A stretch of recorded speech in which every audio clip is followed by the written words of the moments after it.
বিষ্ণুপুরের সাংবাদিক নিগ্রহের ঘটনায় দুই দুষ্কৃতীকে গ্রেপ্তার করে তোলা হলো বিষ্ণুপুর মহকুমা আদালতে। আর একজনের খোঁজে চিরুনি তল্লাশি পুলিশের। বিষ্ণুপুরে পথ দুর্ঘটনায় পথচারীর মৃত্যুর ঘটনার খবর করার সময় সাংবাদিককে নিগ্রহের ঘটনায় দুই ব্যক্তিকে অবশেষে গ্রেপ্তার করল বিষ্ণুপুর থানার পুলিশ। ঘটনার প্রায় 3 সপ্তাহের মাথায় গতকাল রাতে বিষ্ণুপুর শহরের গোপালপুর এলাকা থেকে সুদীপ শেঠ এবং চণ্ডী বাগদি নামে দুই যুবককে গ্রেপ্তার করে ধৃতদের আজ বিষ্ণুপুর মহকুমা আদালতে পেশ করা হয়েছে। এই ঘটনায় যুক্ত আরেকজনকে এখনো ফেরার। গত 18 ডিসেম্বর রাতে বাঁকুড়ার বিষ্ণুপুর শহরের বাইপাসে বেপরোয়া গতিতে থাকা একটি ডাম্পারের ধাক্কায় স্থানীয় এক সাইকেল আরোহীর মৃত্যু হয়। সেই ঘটনার খবর পাওয়ার পর ঘটনাস্থলে খবর সংগ্রহে যায় সাংবাদিকরা। সেই সময় স্থানীয় 3 জন উত্তেজিত যুবক সাংবাদিককে মারধর ও হেনস্থা করে বলে অভিযোগ। মোবাইল ফোন ছিনিয়ে নেওয়ার চেষ্টা করা হয়। পুলিশের সামনে গোটা ঘটনা ঘটলেও পুলিশ সে সময় নিষ্ক্রিয় ছিল বলে অভিযোগ। পরের দিন বিষয়টি লিখিতভাবে জানিয়ে বিষ্ণুপুর থানায় 3 হামলাকারীদের বিরুদ্ধে অভিযোগ দায়ের করা হয়। প্রায় 18 দিন পর সেই ঘটনায় বাইপাস সংলগ্ন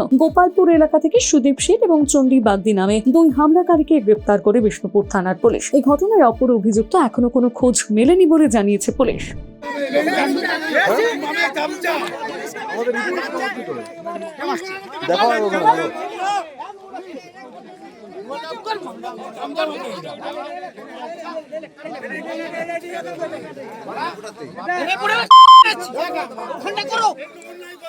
কি নাম ভাই তোর?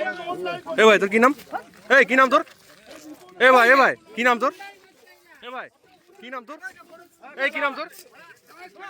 এ ভাই কি নাম তোর?